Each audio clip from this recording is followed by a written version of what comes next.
tal mi gente? ¿Cómo se encuentran? Hoy me encuentro en Quito, la capital de la mitad del mundo, en Ecuador.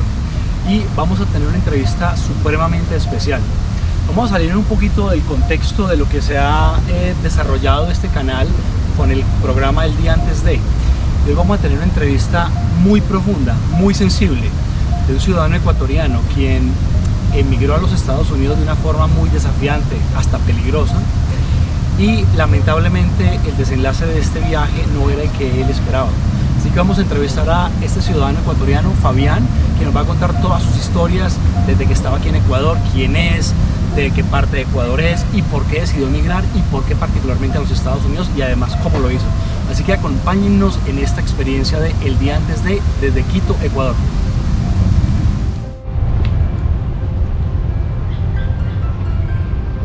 Fabián.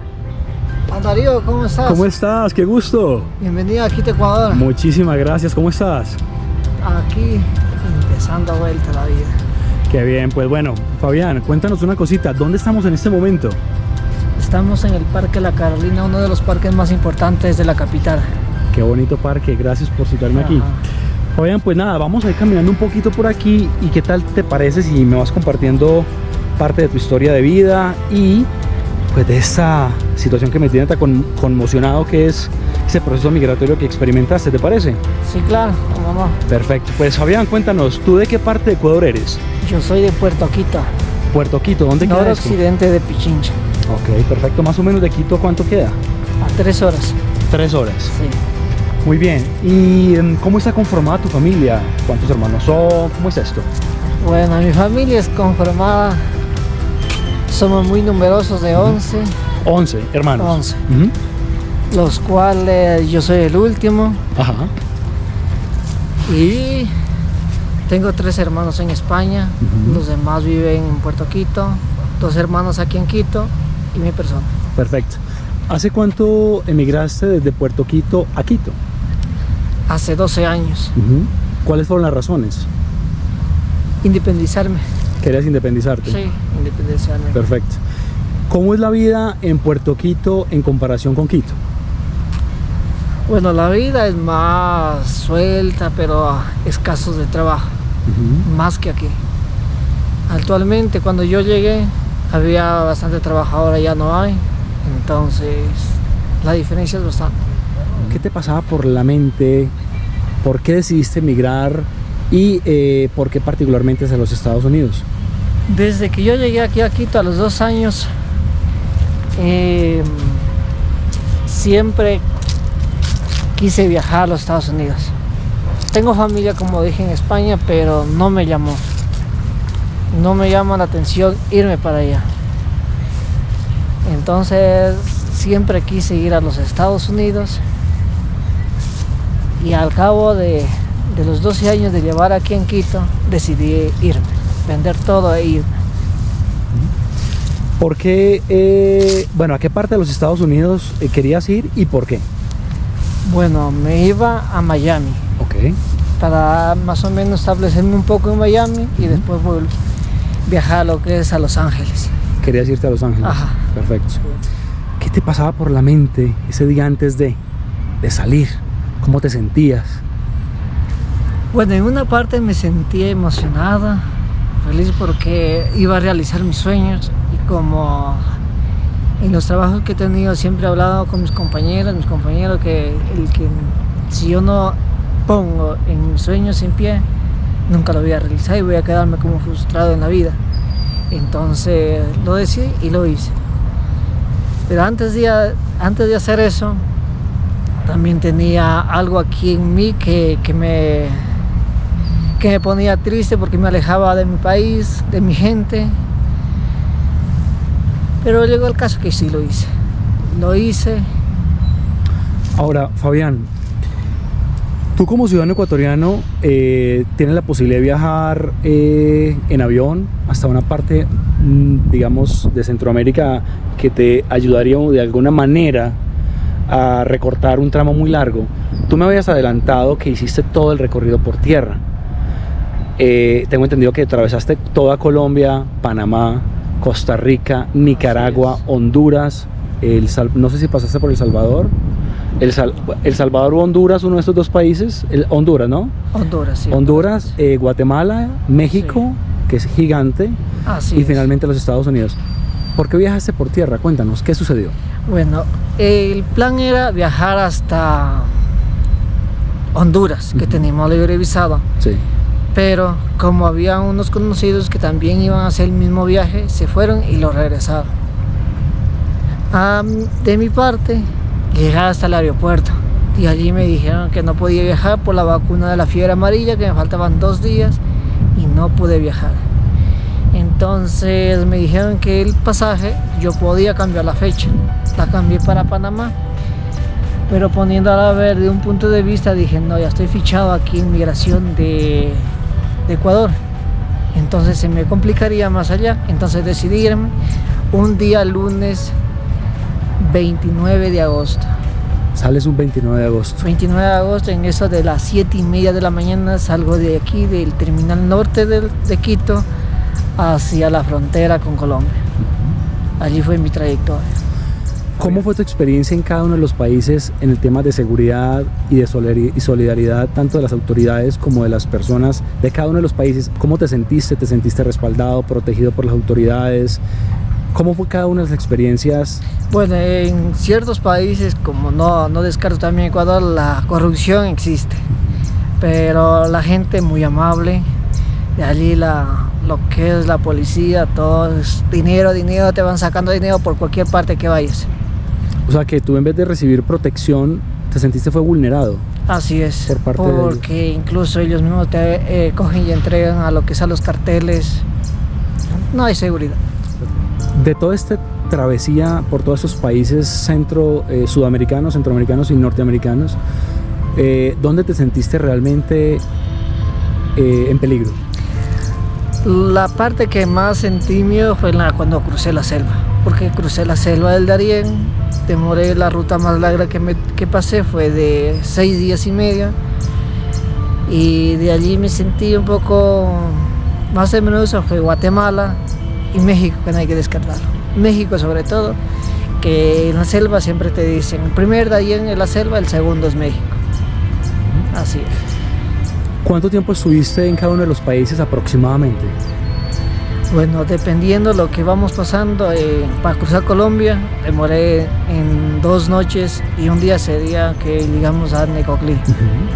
Y allí en la selva, que fue que demoramos más, allí en México, porque saqué una visa de tránsito, una visa humanitaria, que demoré 2 meses. Ajá. Fabián, cuéntale a la gente qué es Necoclí, dónde es Necoclí o por qué hablas de Necoclí. Necoclí es el punto donde la mayor parte de inmigrantes de cualquier parte que vengan, no solo latinos, porque encuentra lo que es brasileños, haitianos, diferentes nacionalidades. De ese punto coges una lancha hacia cruzar como un entrante de mar que tiene allí, para poder cruzar la selva a diferentes puntos, porque hay diferentes rutas que te llevan para cruzar la selva.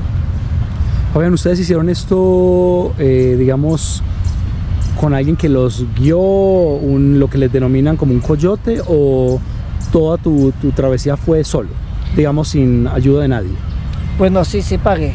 Pagué hasta cierto punto, como serían unos 3 días, que nos llevó ya a Manquilla, al Coyote, Sí. y nos dejó hasta a una loma que le llaman la Loma de la Bandera, que se demora 3 horas si caminas rápido, y el tiempo está bueno, 3 horas sin subirla. Okay. Hasta allí, no subes con la loma, llegas hasta la parte de la falda de la loma, ahí subes tú solita. Perfecto. ¿Te sentiste en peligro, más allá del peligro de la adversidad del lugar, por bandas? ¿Qué escuchabas? ¿Qué sabías de este lugar? Sí me sentí en peligro porque estaba la guerrilla, había gente que robaba, aparte de los mismos migrantes que roban, pero también hay mucha gente buena que te va dando la mano. Pero de allí sí sientes el miedo que te vas a quedar, porque, a ver, de mi parte no vi ningún muerto, pero sí percibía los olores de los cuerpos, pero la gente se iba mirando. ¿Qué viste? Gente adulta, niños, ¿cómo es la situación por allí? Gente cruza, niños en brazos, mujeres embarazadas. Según lo que iban contando, que había una mujer embarazada de nacionalidad haitiana que había fallecido, embarazada. Terrible. Entonces, eso es duro. Aparte psicológicamente que te enfermas, Claro. eso es duro. ¿Cómo es el tema del refugio? Tengo entendido que hay un refugio de las Naciones Unidas en Panamá. Llaman refugio y te dicen que te ayudan. La verdad, no te ayudan en nada. Te lo digo así porque para llegar a él te mandan unos combis militares para que te lleven. Ahí te suben como animal y que te llenes allí. Te llevan hasta un punto y allí coges un bus que te cobran $2 porque todos los países de allí ya te cobran dólares, no te cobran ni la moneda sino el dólar, estoy hablando en dólar. Se vuelve un negocio, ¿no? Ajá, entonces llegas hasta el refugio. Para tú salir de allí tienes que pagar $50 para que te saquen un bus hasta más o menos 1 hora de frontera con Costa Rica. Oigan, en los puntos fronterizos, ¿percibiste que las autoridades, en vez de ayudarlos, los extorsionaban? ¿Qué sentiste en cada una de las fronteras que atravesaste, que fueron tantas? Bueno, sí sentí porque te piden dinero. Lo que es frontera, lo que es en Costa Rica, fue el único lugar que yo vi que la policía ni la inmigración no se metía contigo. Tú pasabas y listo, nadie te dice nada. La gente es muy amable, pero de allí para los otros países sí. Hubo un punto en lo que es Guatemala que cogimos un coyote que nos cobró 270 para pasarnos Guatemala. Cuando iba parando la policía le preguntaban, ¿y esta gente? El coyote contestaba, es de Sofía, y nos dejaba pasar. ¿Es de? Es de Sofía. Wow, o sea, tenían ya conexiones. Así es, ya Impresionante. estaban mojados todos ellos. ¿Qué nacionalidades tuviste la oportunidad, digamos, pudiste interactuar con quiénes? ¿Qué nacionalidades recuerdas en tu viaje? Con colombianos, venezolanos, con brasileños, cubanos, esos. Principalmente. Ajá. Perfecto. Y como me decías, veías hombres, mujeres, niños, adultos, jóvenes, de todo tipo. Sí, así es. Sí, la selva te hace valorar lo que es la vida. Lo que estás despreciando aquí por mínima cosa que te parezca muy barato y cualquier cosa, allí la valoras. La valoras. ¿Tú estuviste Sí. cuántos días, me decías? 6 días y medio. 6 días y medio. ¿Cómo se alimentan ustedes en la selva? Bueno, los 3 primeros días te llaman campamentos. Te sacan plata igual, un plato de comida que es un poquito de arroz con un pollo que es de dudosa procedencia, te lo digo así, porque llegas a ese lugar y tiene un olor putrefacto de todo ese lugar. Y lo que hay alrededor son puros buitres. Y te dicen pollo, y tú no sabes qué estás comiendo, si es un pollo o es un buitre. Claro. Oigan, también me habías adelantado que estuviste mucho tiempo en México. ¿Qué fue lo que sucedió? La verdad estaban cogiendo a todos los migrantes, te metían a una cárcel llamada Siglo XXI, ¿Dónde queda esto? en Tapachula. En el sur de México, ¿no? Frontera El con sur, Guatemala. Sí. Cuando te detienen allí, especialmente a los ecuatorianos, nos tenían 21 días. ¿Por qué especialmente los ecuatorianos? ¿Por qué lo notaste? ¿Qué notaste con otras nacionalidades que era diferente, por ejemplo? Por ejemplo, lo que en ese entonces podían pasar los venezolanos libremente a Estados Unidos, a ellos solo lo tenían un día o una noche y ya lo soltaban. Sí. Y allí a los nicaragüenses era igual. Pero allí a los demás siempre nos tenían más tiempo, especialmente O sea, a los ecuatorianos. Ah, ok. Ajá. ¿Cómo es el trato allí? ¿Qué experimentaste? ¿Qué puedes compartirnos sobre esto? Bueno, la gente mexicana, no toda, hay una gente muy amable, pero como ya te ven que eres migrante, si vas a comprar una botellita de agua, te cobran ya sea $2. O sea, inflan los precios. Ajá, $1 te cuesta 20 pesos, te lo venden en 40 pesos. Entonces, cuando te encuentras a una persona muy buena, te venden a lo que es una botellita de agua que son 8 pesos. Al precio real de... Al precio real. Ok. Ajá. Una vez pudiste salir de este lugar, ¿qué hiciste y cuánto tiempo estuviste allí? ¿Y por qué? En México, en Tapachula. Yo nunca llegué a pisar lo que es la El centro. El centro, nada. Ujú. Pero había gente que sí la llegaba y cuando yo estaba en el proceso de sacar este documento, Sí. nos encontraban y nos contaban allí. Y entonces yo estuve los 2 meses sacando esa visa Sí. para poder cruzar todo. ¿Es una visa humanitaria o qué? Humanitaria. Ok. Es ¿Tiene algún de- costo? ¿Es gratuita? Es gratuita. Ujú. Esa sí es gratuita y te demoras 2 meses en... 2 meses. 2 meses. Y tienes que, por supuesto, sobrevivir como puedas allí esos 2 meses. Así es. ¿Dónde viviste? Yo alquilé como aquí llamaría en Ecuador, una pieza. Que es Ujú. una habitación toda amoblada que redondea los 3.200 pesos. Ok, Casi serían como unos $200. perfecto. ¿Qué incluía esto? Te incluye una cama, un ventilador, cocina, tanque. El tanque no, porque el gas es por tubería. Ujú. Todo incluido el internet. Ok. ¿Y cómo fue el trato con la persona que alquiló el apartamento, que te alquiló? ¿Qué tal era? ¿Era una mujer, un hombre? ¿Y qué tal el trato hacia ti? Verás, yo estuve en uno que me cobraban 4.400 pesos. Ok. El señor sí era exigente, no quería que le hagan bulla, entonces me pasé a otro que era más tranquilo. La señora te daba la mano, entonces ahí estuve el restante del tiempo, que era 1 mes y medio que me quedaba para poder salir de allí.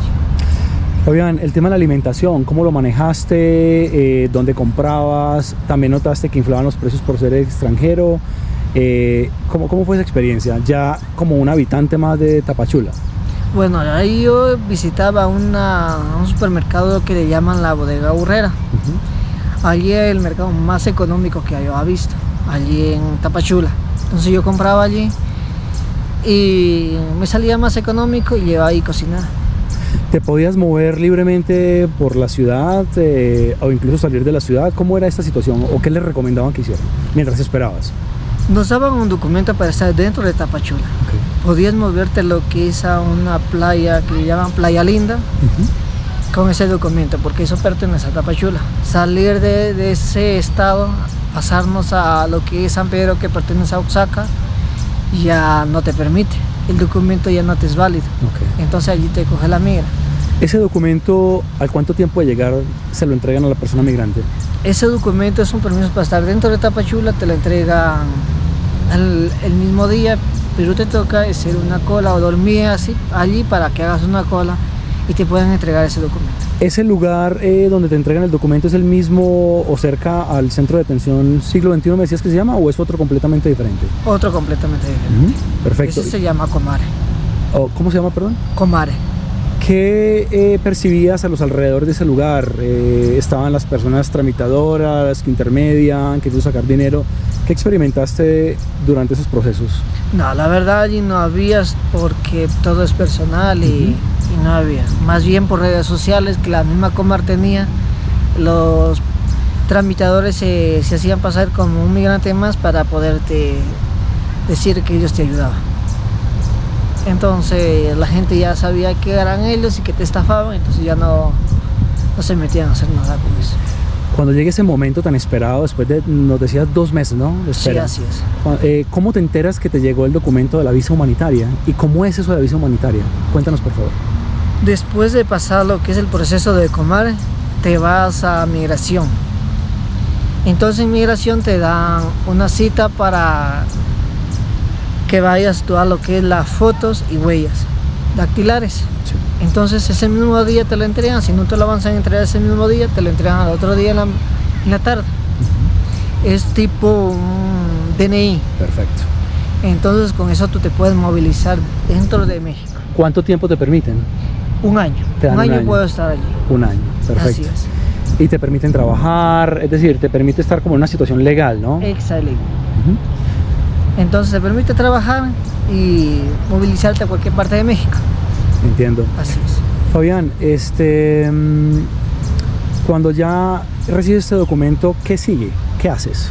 Bueno, esperé 3 días para dar chance a que cuando la policía o la migración me lo pida, se dé cuenta que no estuve con tanta prisa de coger el documento y subir a la otra frontera.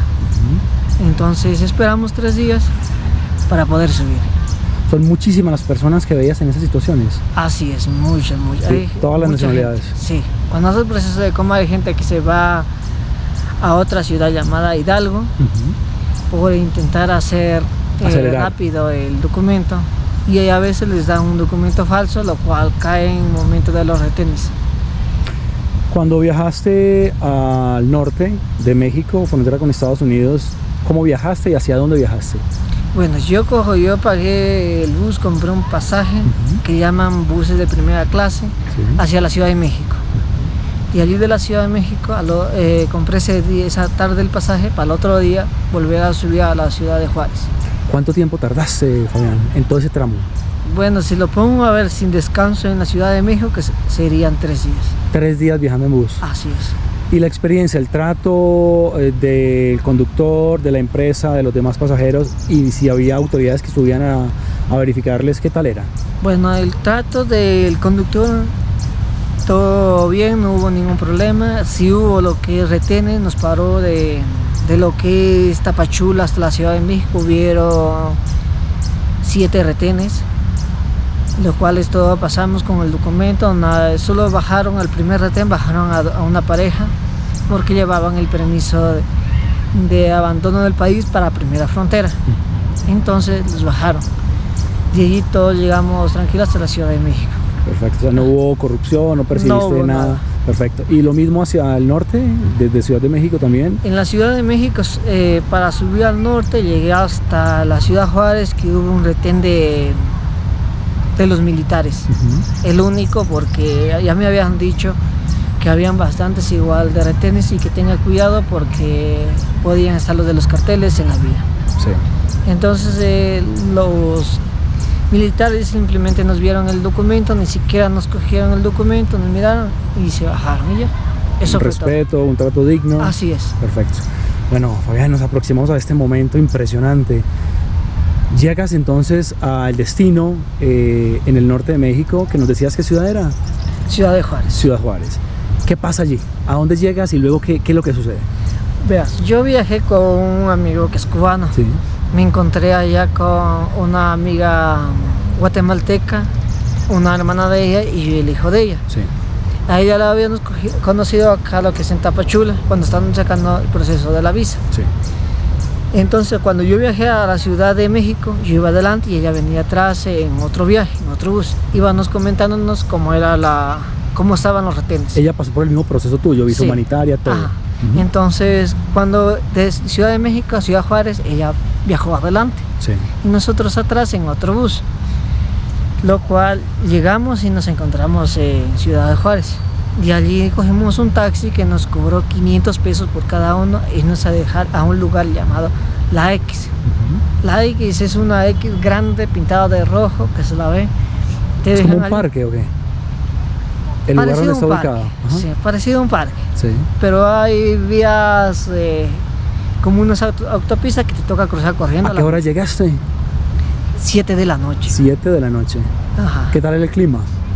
Frío. Mucho frío. Mucho frío. ¿Ibas abrigado? ¿Estabas protegido? Sí, iba abrigado. Cuando estábamos allí justamente al lado antes de cruzar el río, miramos al río, tenía bastante agua. Pero no llegaba a decir a la rodilla. ¿Y era oscuro? ¿Cómo era el cruce? ¿Qué tal? No, ahí había luz. Okay. Sí había luz, estaba claro, entonces... O sea que tú llegaste a Ciudad Juárez e inmediatamente cruzaste, nada de que me quede un día, 2, 3, nada, inmediatamente. Ok. Esa misma noche, entonces, es como una rampa para bajar lo que es el río. Sí. Bajamos y cruzamos el río, nos quitamos los zapatos, las medias, nos subimos el pantalón, cruzamos. El agua muy helada. Cuando subimos... ¿Es el famoso Río Bravo? El Río Bravo. Ok. Cruzamos vuelta al otro lado y estamos en el lado americano. Subimos allá y ya estábamos antes del muro, que también ya es el lado americano. Esperamos allí que llegue lo que es la patrulla fronteriza, que nos recoja. Mientras tanto avisamos a la familia que ya habíamos cruzado. Y ya llegó la patrulla y nos recogió y nos llevó al primer estacionamiento de inmigración americana. O sea, tú mismo buscaste las autoridades migratorias. Sí, tú no trataste de escabullirte, todo lo contrario, te entregaste. No, me entregué. Ok. ¿Qué pensabas que iba a ocurrir? Bueno, como había gente que comentaba que estábamos pasando los ecuatorianos, Dije, me entrego y me dejan pasar, lo cual no fue así. Llegas a esa parte, no ves a nadie, no había ni del lado mexicano ni del lado estadounidense autoridades, estaba todo solo. ¿Qué pasó? Bueno, cuando... Si te sorprendió eso, ¿qué esperabas? A ver, yo pensé que porque decía que tenía que tener mucho cuidado Sí. antes de cruzar el río, porque migración mexicana me podía coger y me podía devolver. Ujú. Pero no fue así. No hubo nada, pasé tranquilo, pasé al otro lugar. ¿Habían igual otras tranquilo. personas también, Fabián? Sí, pasamos solos nosotros. Ah, pero no había nadie más, Nadie otros más, migrantes, nada. nada. Ok. Cuando pasamos allá ya había más migrantes. Ok. Nos recogieron, nos llevaron a la primera estación, nos tomaron las huellas, foto y nos pidieron un documento. Nos hicieron botar lo que es los abrigos, andábamos sencillos. Estábamos sencillos y pasando un frío. Ujú. Nos daban de comer, pero una comida helada. De ahí nos pasaron a otro lugar donde nos tomaban, nos veían el dinero, cuánto tenían, nos metían los documentos en una funda y ¿Cómo era el dinero. trato, Fabián? Allí fue el trato de maravilla, porque todos fueron los gringos que nos atendieron. Sí. No hubo ninguna migra lo que es mexicana. Ok. Ninguno que sea nacido en México, en Estados Unidos y de padres mexicanos. Sí. El Entonces, trato era respetuoso, Ajá. digno. sí. Ok. ¿Cuántas personas estaban allí contigo en ese momento y qué recuerdas de qué nacionalidades? Bueno, para decirte la verdad, había un montón de gente. Llegaba, todavía es que nunca iba a terminar eso. Porque eso llega miles de gentes y no se termina. Nacionalidades diferentes igual. Perfecto. Y a todos los trataban igual, con respeto, A con todos dignidad. nos tratan igual. Ahora, ¿hay un momento en el que los separan ustedes por nacionalidades o no? ¿Cómo es esto? No, hasta llegando a la estación de migración de lo que es del Paso, Texas, Como el centro de detención migratoria. ajá. Ujú. Llegamos, nos metieron en una habitación grande donde había de todas las nacionalidades. Sí. De allí nos separan por nacionalidad. Pero pues a los cubanos los mandan para otro lugar ya para sacarlos. Ok. O sea, le dan prioridad a los igual. cubanos. Ajá, los nicaragüenses igual. Ok. De allí los demás y nos dejan allí. Ujú. De ahí vuelta nos sacan así por nacionalidades. Para el otro día movernos hacia el estacionamiento de Nuevo Laredo. Ok. Ajá. Igual, pero a ver, te llevan a un lugar allí, cuando te sacan de esa habitación te llevan a otro lugar de allí mismo. Ujú. A las 11 de la noche te levantan, con el frío que hace, Sí. te levantan para pasarte a otra habitación, Sí. a otra celda, Ajá. que no aguantas el frío porque es demasiado frío. Y lo único que tienen es, dicen cobijas a un papel aluminio de 1,80 m por 90 centímetros.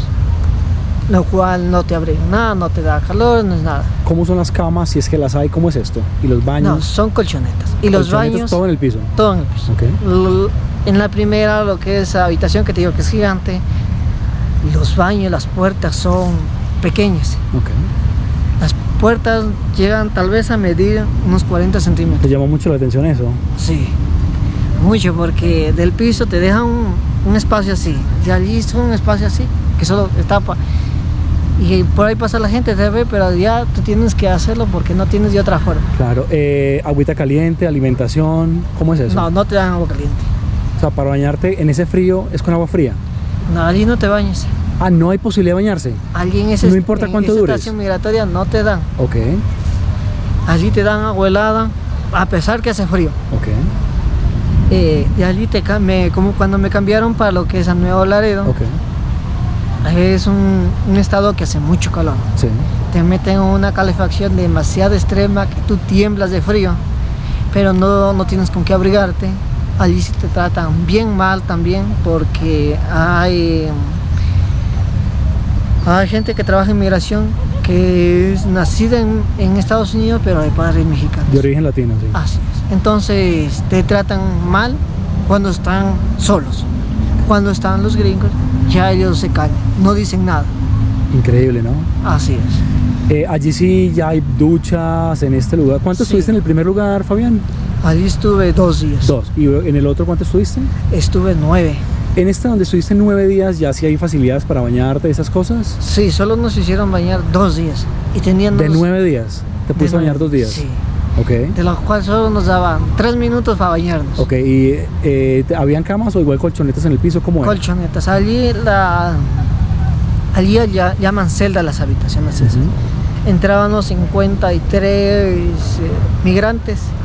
Las celdas son bien pequeñas, lo cual las colchonetas cubrían toda la celda.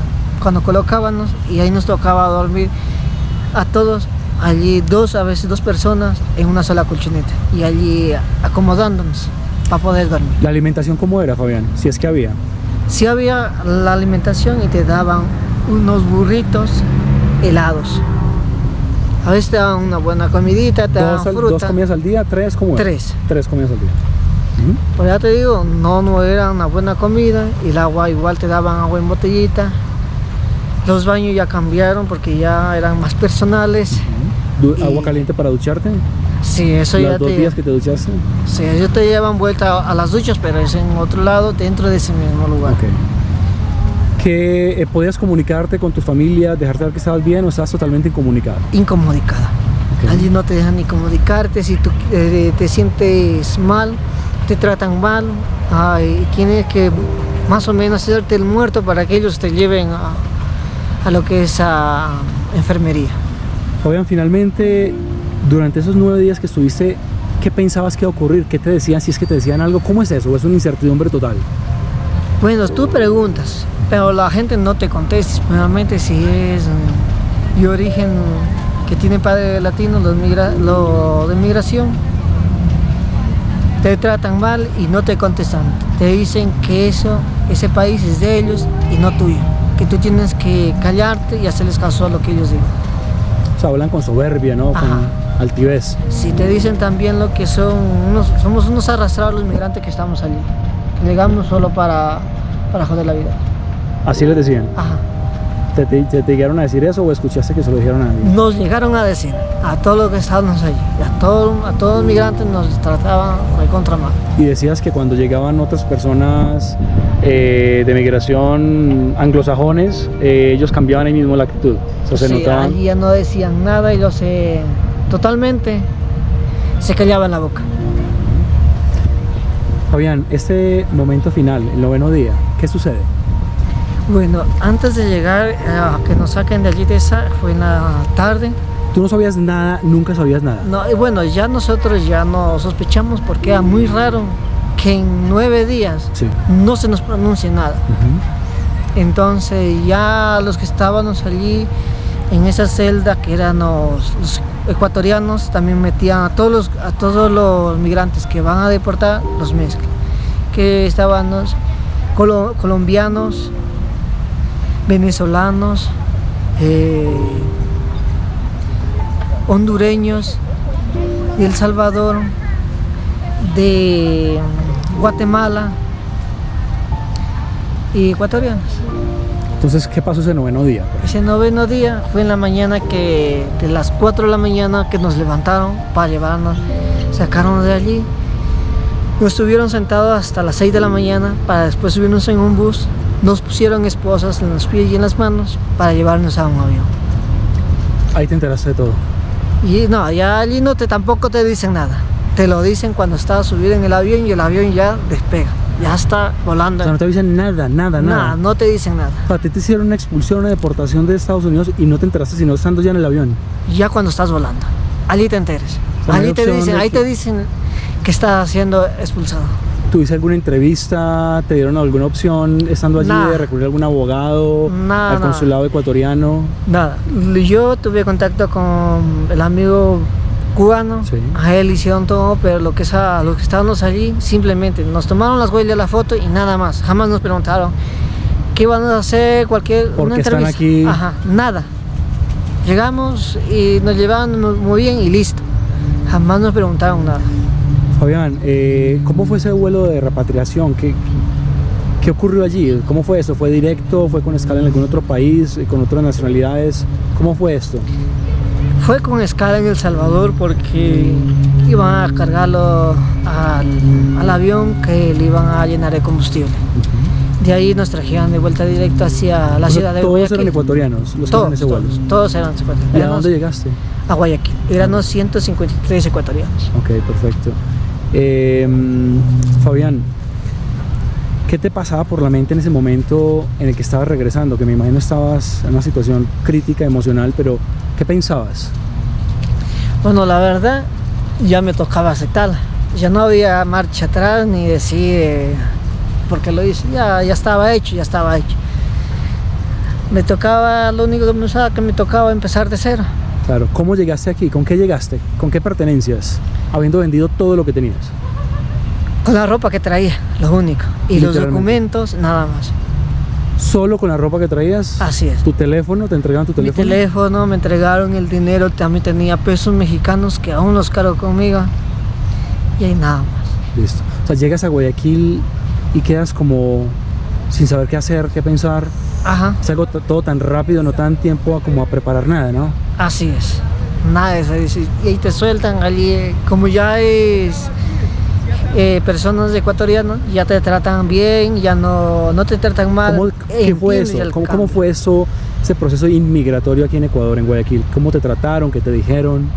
Bueno, todo lo que es de migración nos trataron muy bien, nos trataron de darnos aliento, de que nos preguntaron también por qué lo hicimos y también nos preguntaron si lo volviéramos a hacer.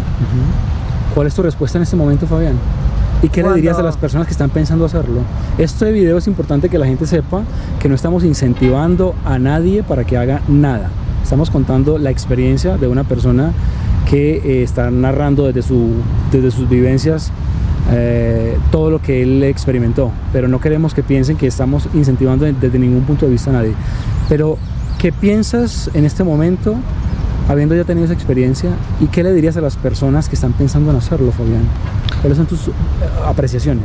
Bueno, si tiene un sueño, como yo le dije, hay que realizarlo, porque después te vas a quedar con eso dentro de ti que no lo vas a lograr y nunca lo lograste solo porque te dijeron no lo hagas. Entonces yo lo hice, viví la experiencia. Claro, hay mucha gente que en lograr eso no lo llega a lograr. Entonces, si vas a realizarlo, busca la forma más segura para que lo hagas. Saca tu visa, pide a alguien que te haga un contrato de trabajo, pero no lo hagas por hacerlo, ni tampoco te atrevas a cruzar los países. Fabián, ahorita que estás aquí en Ecuador y me compartías que ha sido un proceso bastante difícil empezar desde cero, ¿qué estás haciendo? Bueno, como te dije, empecé de cero con todo. Empezando de la vestimenta, el dinero, el trabajo. Para mí ha sido muy duro, muy duro. En la actualidad, viviendo aquí en Quito, no hay trabajo, la inseguridad también. Por ahí encontré un trabajo, que trabajo lo que es 4 días a la semana, pero me pagan solo 250. ¿Estás afiliado a la Seguridad Social en ese trabajo? Nada. O sea, informal totalmente. Informal, como te digo, trabajo 12 horas total. Por la mitad casi del salario. Entonces... Bueno, es el momento para que aproveches y le digas a las personas que están viendo este video, pues nada, si te pueden ayudar de alguna manera con algún trabajo, ¿qué les dirías? La verdad, yo pediría un trabajo. Un trabajo donde por lo menos yo gane un básico. Me he desempeñado en lo que es como auxiliar de limpieza, auxiliar de peluquería y en otros trabajos. Pero tampoco me limita lo que es a las vacantes de trabajo, porque si es de aprender, aprendo. ¿Quisieras que fuera solamente aquí en Quito o podrías movilizarte a otro lugar del país? La verdad, yo me puedo movilizar. Si me sale en cualquier parte, pues me muevo. Ahora solo lo que quiero es un trabajo donde yo pueda ganar un básico. Legalmente no pido que sea dentro de Quito, pero si es dentro de Quito, está bien, perfecto. Pero si es fuera de Quito, también. Pues Fabián, agradecerte muchísimo por tu tiempo, por compartirnos esta experiencia bastante dura, por abrirte y dejarles saber a las personas que creen que todo es tan fácil en ese proceso. Nada, desearte lo mejor, desearte todo el éxito y que ojalá que encuentres lo que estás buscando, sea aquí en Ecuador o donde el futuro te lo depare. Gracias a ti, la verdad, Darío, por darme esta oportunidad y poder decirles a todas las personas que quieran hacer esta trayectoria, lo piensen muy bien antes de hacerlo. La verdad es dura. Pues nada, Fabián, un placer y deseándote lo mejor siempre. Hasta luego. Hasta luego. Gracias.